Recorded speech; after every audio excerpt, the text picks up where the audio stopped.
क्या चाहते हो ब्रह्मा जी? ब्रह्मा जी ने कहा प्रभु बस आप तो हृदय में विराजमान हो, सब जानते हो, विवाह की बस हाँ कर दो, तैयारी शुरू हो जाए। विवाह की हाँ हो जावे फिर क्या कहने, सब कन्या देखी हुई है महाराज, केवल आपकी हाँ की देरी है, एक बार हाँ कर दो। शिव जी प्रसन्न हो गए, सभी देवताओं को आश्वस्त किया। देवताओं ने जाके महाराज नारद जी के द्वारा हिमालय की यहाँ सुंदर पत्रिका भिजवाई। इधर हिमाचल की यहाँ विवाह की तैयारियां होने लगी, शिव जी की बारात आ रही है और इधर शिव जी का श्रृंगार होने लग गया। थोड़ा ध्यान से सुनेंगे भैया, आज शिव जी का विवाह है, बीच विवाह में उठ के जाओगे तो फिर आपके समझ लेना महाराज, यदि अपने बच्चों के विवाह को ढंग से देखना है तो पूरे विवाह की कथा सुन के जाना। यहाँ से बोलो जय सिया राम, तो हमारे लोग बीच में उठ के खड़े हो जाएं। भगवान के विवाह की कथा बड़े भाव से सुनो। हमारे शिव जी, जैसे ही भगवान शिव की बारात की तैयारी हुई, जितने भी देवता थे वो अपने अपने वाहन को सजाने लगे। गोस्वामी जी लिख रहे हैं, लगे सवारन सकल सुर, वाहन विविध विमान, हो सगुन मंगल सुभद करहि अप्सरा। जितने भी देवता थे वो अपने अपने वाहन को संवारने लगे। लगे संवारन सकल सुर, गोस्वामी जी कहते हैं अपने अपने वाहन को सब सजा रहे हैं, पर शिव जी के वाहन की किसी को चिंता नहीं है। इंद्र भी अपने हाथी को बढ़िया सुंदर शैम्पू से नहला रहे हैं। अरे भाई, बारात में जिसकी गाड़ी जाती है वो पहले गाड़ी को धोता है, अपने गाड़ी साफ होनी चाहिए। इंद्र अपने हाथी को नहला रहे हैं, बढ़िया शैम्पू से रगड़ रगड़ के स्नान करवा रहे हैं। यमराज ने सोचा हम क्यों रह जाएं, तो यमराज ने भी अपने भैंसा को महाराज सुंदर नहलाया और सरसों के तेल की बढ़िया मालिश करी भैंसा के ऊपर, एकदम पीठ चमक जाए महाराज। जितने भी देवता अपने अपने वाहन को सवारे, भगवान शंकर के दूत खड़े हैं। शंकर जी के दूतों ने कहा भोलेनाथ, बारात तो तैयार होने लगी, दूल्हा तो पहले बैठेगी, इनकी तो कोई व्यवस्था ही नहीं। शिव जी ने कहा देखो भाई, जिसके जैसे लोग उसकी वैसी व्यवस्था, और हमें तो श्रृंगार करना कुछ आता नहीं है, हम तो शमशान में रहने वाले, मुंडों की माला पहनने वाले। अब भले बारात जाए चाहे विवाह हो, हमें क्या करना। आज का जमाना होता तो शिव जी शायद ब्यूटी पार्लर पे चले जाते, पर आजकल के जैसा जमाना थोड़ी था। भगवान शिव ने कहा गणों तुम ही श्रृंगार कर दो हमारा। भगवान शिव के गण सुंदर श्रृंगार कर रहे हैं। शिव ही शंभु गण करहि श्रृंगारा, शिव ही शंभु गण करहि श्रृंगारा, शिव ही शंभु गण करहि श्रृंगारा, शिव ही शंभु गण करहि श्रृंगारा। जटा मुकुट अहि मोर सवारा, जटा मुकुट अहि मोर सवारा, कुंडल कंकन पहिरे प्यारा, कुंडल कंकन पहिरे प्यारा, तन विभूति पट के हरि छाना, तन विभूति पट के हरि छाना। शिव जी के गणों ने कहा भोलेनाथ बैठ जाओ, हम ही श्रृंगार करें। शिव ही शंभुगन करहि श्रृंगारा, जटा मुकुट, जटाओं का मुकुट बना दिया। दूल्हे के लिए सबसे बड़ी चीज क्या होती है? सेहरा होती है। सेहरा लाओ तब तो दूल्हा अलग दिखे कि भाई दूल्हे राजा ये हैं। तो शिव जी के ऊपर सेहरा कैसे लगे भैया? जिनकी विशाल जटाएं हों वहां सेहरा तो लगने वाला है नहीं। तो क्या किया शिव जी के रुद्रगणों ने? शिव जी की जटाओं का ही मुकुट बना दिया, जटाओं को बांध दिया। जटाओं को बांधने का मतलब समझते हैं? अरे भाई, केश जो बिखरे रहते हैं उनको एक जगह बांध लिया। क्यों बांधा? जटाएं कहां से प्रकट हुई हैं? जटाएं सिर से प्रकट हुई हैं। और विचार कहां से प्रकट होते हैं? सिर से प्रकट होते हैं। विवाह के पहले हमारे विचार भले ही बिखरे हुए हों, पर जिस दिन दूल्हा बनने के लिए जाओ भैया, अपने बिखरे विचारों को एक साथ बांध लेना। शिव जी संकेत करना चाहते हैं, बिखरने के साथ वाह मत करना, विचारों को बांध के। भगवान ने जटाओं को बांध लिया। जटाओं को बांधने के बाद सहरे के ऊपर एक मोर पंख लगा होता है ना, मोर जिसको कहा जाता है। तो भोलेनाथ के पास मोर कहां से आया? जटाओं को बांध तो दिया, पर जटाएं टिके कैसे? तो शिव जी के गढ़ ने एक बड़ी सुंदर लाल लाल पतले पतले सर्प को पकड़ा। कहां जाते? उधर आओ। उस पतले सर्प को पकड़ के शिव जी की जटाओं से बांध के कह दिया, सुनो, पूरा विवाह जब तक ना हो जाए तुम ढीले मत पड़ना, कसे रहना। जो आ गया वो सर्प महाराज शिव जी की जटाओं में फन फुला के ऊपर मोर के जैसा लगने लगा। अच्छा देखो, हमारे शिव जी ने सर्प को जटाओं में बांधा। सर्प माने क्या होता है? काल। सर्प को भी काल कहा जाता है भाई। काल ब्याल ग्रास त्रास नाश हेतवे, काल रूपी ब्याल, सर्प को काल का आकार दिया गया है। तो बताओ, भगवान शिव विवाह करने जा रहे हैं, पर काल को अपने संग में लेके जा रहे हैं। अच्छा, काल माने, एक तो काल माने समय भी होता है, और एक काल माने मृत्यु भी होती है। बोलो जय सिया राम। तो भगवान शिव विवाह तो करने जा रहे हैं, पर काल को सिर पर बैठा के जा रहे हैं। माने विवाह तो करो, पर मृत्यु को भी याद करो संग में। ये मत सोचो कि हम जीवन भर के लिए बस अब एक जैसे रहने वाले। काल की भी स्मृति चित्त में बनी रहे। सुंदर महाराज जटाओं का मुकुट सर्प का मोर बना दिया। कानों कुंडल कंकन पहरे ब्याला। कानों में सुंदर सुंदर शिव जी के गढ़ों ने लच्छेदार बिच्छू पकड़े महाराज, एकदम लाल लाल बढ़िया लच्छेदार झुमके जैसे बिच्छू, एकदम डंक पकड़ो तो यूं हिलने लग जाएं पूरे। उन घूमते हुए बिच्छुओं को शिव जी के कानों में फंसा दिया महाराज। जैसे दो दो डंक शिव जी के कानों में फंसे, उल्टे लटक गए बिच्छू महाराज, अपने हाथ पैरों को हिलाने लगे। सुंदर कानों के कुंडल बन गए। कुंडल कंकन पहरे ब्याला, गले में महाराज सर्पों की माला पहना दी। यज्ञोपवीत की जगह बड़े पतले पतले सर्पों को बुला के सर्पों का ही यज्ञोपवीत पहना दिया शिव जी को। ऐसा अद्भुत श्रृंगार भी, ऐसा श्रृंगार किसी दूल्हे का हो सकता है क्या? जो दूल्हा कहते हैं ना कि किसी दूल्हे को देख के किसी के मन में भाव आता है कि हम भी कभी दूल्हा बने। तो शिव जी के दूल्हे रूप को जब कोई देखता है, क्या लीला हो गई भैया। एक आध बाराती आ गया क्या शिव जी का? बोलो जय सिया राम। बैठ जाओ, मत आओ, कोई बात नहीं, बैठ जाओ, अभी तो कथा सुनो भैया। भैया देखो, बिच्छू ततैया तुरंत निकलने लग गए।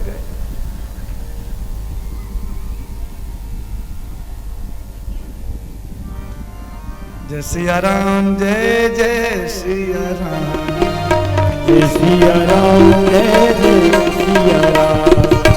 जय श्री। भैया बैठ जाओ, आप लोग सब लोग खड़े मत हो, सब लोग खड़े मत हो। जय जय सिया राम, जय सिया राम, जय जय सिया राम, जय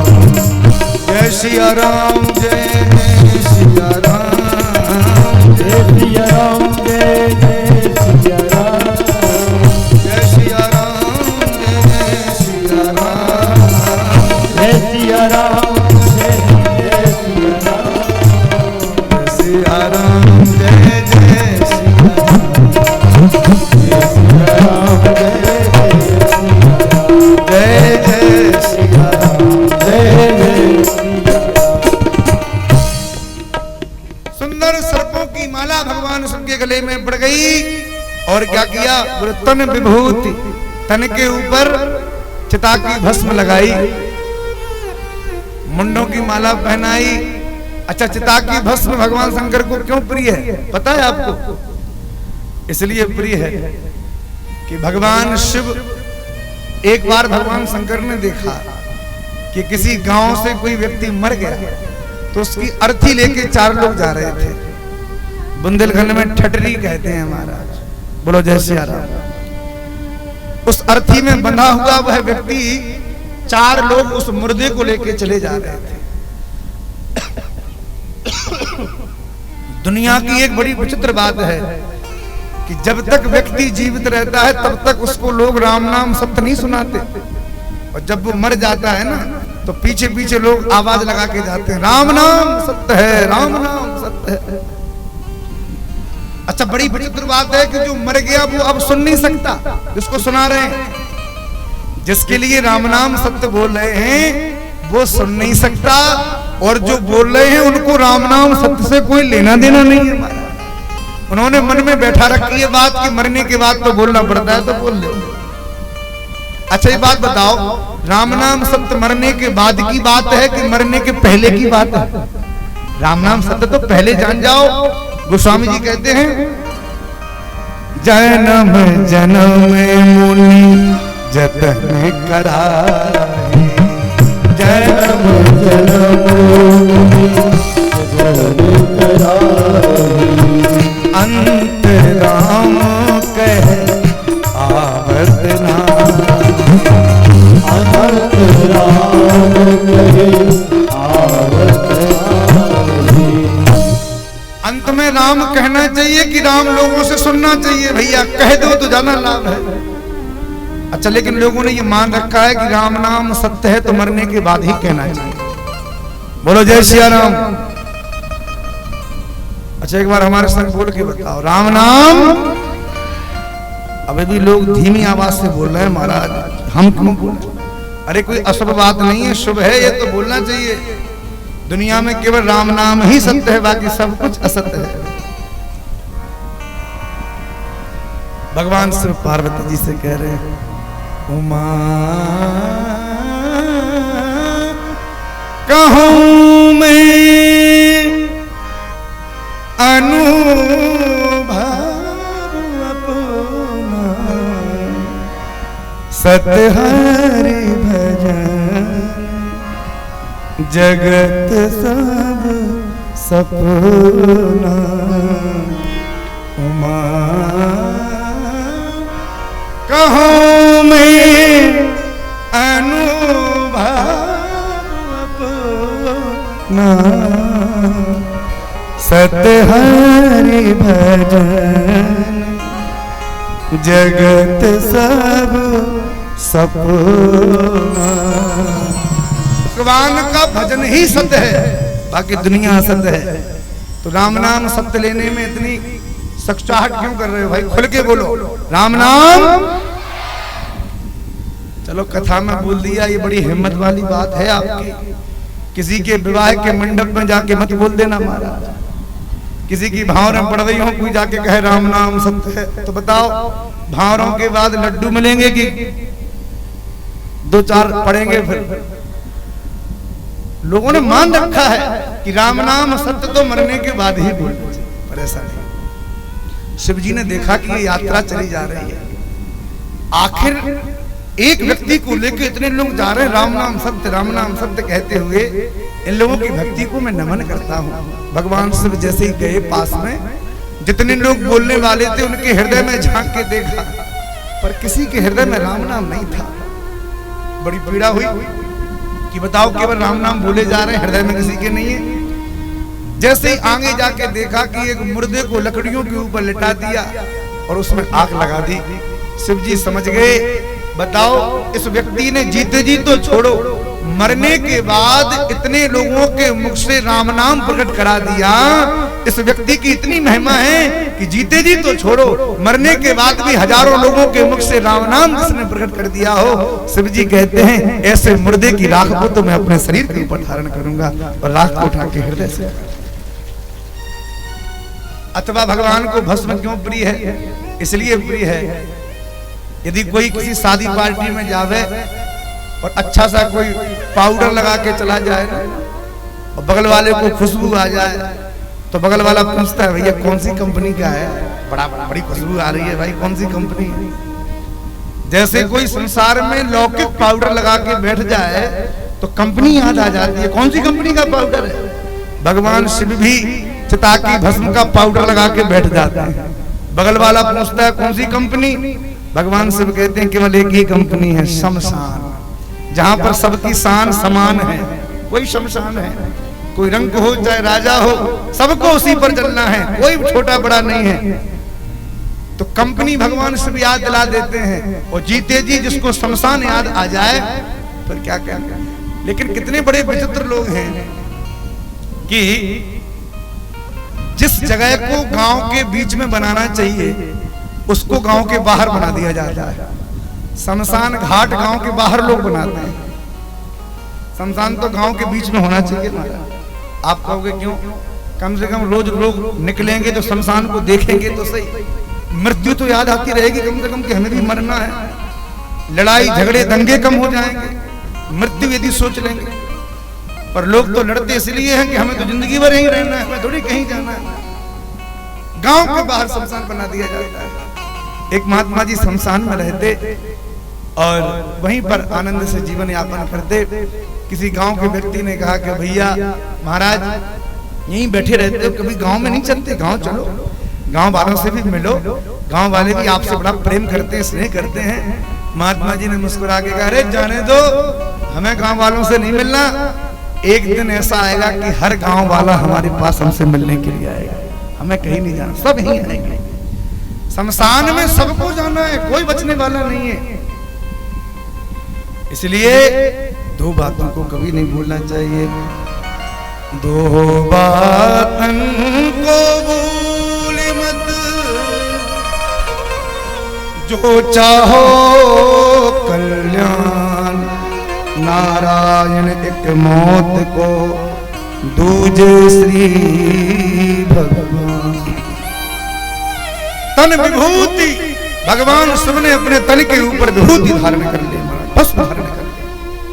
पट के हरि छाला, बाघ की खाल को भगवान शिव ने धारण कर लिया।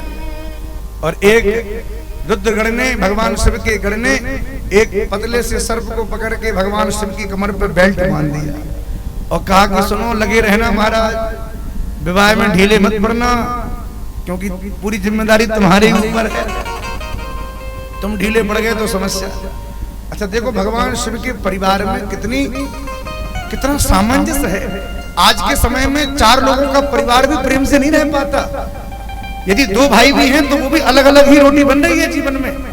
कितने घर हमने ऐसे देखे। लेकिन भगवान शिव के परिवार को तो देखो। भगवान शिव का वाहन क्या है? बोलो भाई। शिव जी का वाहन नंदी और मां दुर्गा का वाहन शेर। दोनों शेर और नंदी एक दूसरे से पीठ लगा के विश्राम करते हैं, किसी को किसी से भय नहीं है। गणेश जी का वाहन क्या है? चूहा। और भगवान शिव के गले में सर्प पड़ा है। सर्प यदि चूहा को देख ले तो जीवित न छोड़े महाराज। लेकिन दोनों साथ में खेलते हैं, कहीं कोई बुराई नहीं। ये शिव जी का परिवार है। अच्छा, भगवान शिव के पुत्र हैं श्री कार्तिकेय जी। इनका वाहन क्या है? मोर। और शिव जी के गले में सर्प। मोर सर्प को देख ले तुम्हारा दुश्मन है, लेकिन शिव जी के परिवार में इन्होंने प्रवेश किया तो आपस की बैर भावनाएं भी इनकी दूर हो गई। शिव जी की कथा सुनने का फल। कमर में सर्प को लपेट दिया, हाथ में त्रिशूल दे दिया, ससिरलाट सुंदर सिर गंगा। जैसे ही भगवान शिव के शीश पर द्वितीया के चंद्रमा को धारण किया, अद्भुत भगवान शिव का रूप प्रकट होने लग गया। कर त्रिशूल, हाथ में त्रिशूल थमा दिया और सुंदर महाराज शिव जी का श्रृंगार रुद्रगणों ने किया। उसी समय हमारे भगवान नारायण देवताओं की, वरुण अग्नि अनेक देवताओं के साथ भगवान नारायण बारात लेकर आगे निकले। जैसे आगे निकले, शिव जी महाराज नंदी के ऊपर बैठे चले जा रहे हैं। देवताओं ने कहा भोलेनाथ, अरे कम से कम विवाह के समय तो अपना वाहन लोग छोड़ देते हैं। किसी के पास टूटी साइकिल भी हो ना, और विवाह जब होता है तो लोगों से मांग के काम चला लेते हैं कि भैया अपनी गाड़ी दे दो 2 दिन के लिए हम काम चला लें। भोलेनाथ आप नंदी के ऊपर ही बैठ के जा रहे हैं। भगवान शिव ने कहा सुनो, जो बर बनते हैं और मांग कर बर बनते हैं वो 2 दिन बाद बराबर हो जाते हैं। हम मांग कर बर बनने वाले नहीं है। अरे जिस नंदी ने जीवन भर साथ दिया उसको क्यों छोड़े, नंदी को साथ। और देखो शिवजी जब नंदी के ऊपर बैठे तो सीधे नहीं बैठे, थोड़ा ध्यान से सुनिए। शिवजी नंदी के ऊपर बैठे तो सीधे नहीं बैठे, उल्टे बैठे। उल्टे क्यों बैठे? उल्टे इसलिए बैठे कि नंदी कौन है? बोले नंदी धर्म है। और धर्म के ऊपर बैठने के बाद भी यदि हम नहीं उल्टे तो फिर धर्म को धारण करने की महिमा का क्या प्रभाव रहा? जीवन में जब तक अधर्म था, दुर्गुण थे, वासनाएं थी, विकार थे, तब तक हम कैसे भी चले कोई बात नहीं। पर जब से जीवन में धर्म आ गया और फिर भी आप नहीं उल्टे तो फिर आपका धर्म आने का मतलब ही क्या है? तो भगवान शिव नंदी के ऊपर बैठ के उलट गए महाराज, उल्टे चल गए। और भगवान विष्णु शिव जी को देखकर मुस्कुराने लगे, हंसने लगे। वाह भोलेनाथ, बड़ी सुंदर बारात है, बड़ा प्यारा रूप है। शिव जी तो अकेले नंदी पर बैठ के चले जा रहे थे, बारात तो कोई थी नहीं। शिव जी ने, भगवान विष्णु ने जैसे विनोद किया तो शिव जी के गणों को बड़ा बुरा लगा। क्या करें, बारात को तो बुलावें। तुरंत भगवान शिव के रुद्रगणों ने चारों दिशाओं में जाके आवाज लगाई, हर हर महादेव, हर हर महादेव। अरे बोलो भाई, हर हर महादेव। जैसे ही हर हर महादेव की आवाज लगी कि जितनी दिशाएं थी सब दिशाओं के भूत प्रेत चिल्लाते हुए आकाश में मर्दाने लगे। जैसे ही भूत प्रेत आकाश में आए, केवल भारत देश के भूत नहीं थे, अमेरिका के गोरे गोरे भूत भी आ गए, साउथ अफ्रीका के काले काले भूत आ गए, भारत के कुछ सांवले सलोने भूत आ गए, हर देश के भूत सब चिल्लाने लगे, मैं भी चलूंगा, मैं भी चलूंगा, मैं भी चलूंगा। शिव जी ने कहा भैया सब चलोगे, चिंता मत करो, हमारी बारात जा रही है। भूत प्रेतों ने कहा भोलेनाथ, दुनिया में कोई हमें नहीं ले जाना चाहता, किसी के ऊपर थोड़ी बहुत कृपा भी हम कर देते हैं ना तो लोग बड़े बड़े बाबाओं से झड़वा के हमको गाड़ देते हैं, पर आप ही ऐसे दयावान हो जो आप अपनी बारात में लेके जा रहे हो। भगवान शंकर ने कहा चिंता मत करो, तुम जितने भी प्रकार के भूत पिशाच प्रेत डाकनी फाकनी जितने भी हो सब आ जाओ, सब हमारे साथ आज बारात में चलो। और इतना सुंदर महाराज शिव जी की बारात जा रही है। नाना वाहन नाना भेसा, नाना वाहन नाना भेसा, से शिव समाज निज देखा, जे शिव समाज देखा। को मुखहीन विपुल मुख काहू, को मुखहीन विपुल मुख काहू। बिनु पद कर को बहुपद बाहू, बिनु पद कर को बहुपद बाहू। बिनु पद कर को बहुपद बाहू, पद कर को बहुपद बाहू। फूल नयन को नयन बीना, फूल नयन को नयन बीना। हृष्ट पुष्ट को अति तन घीना,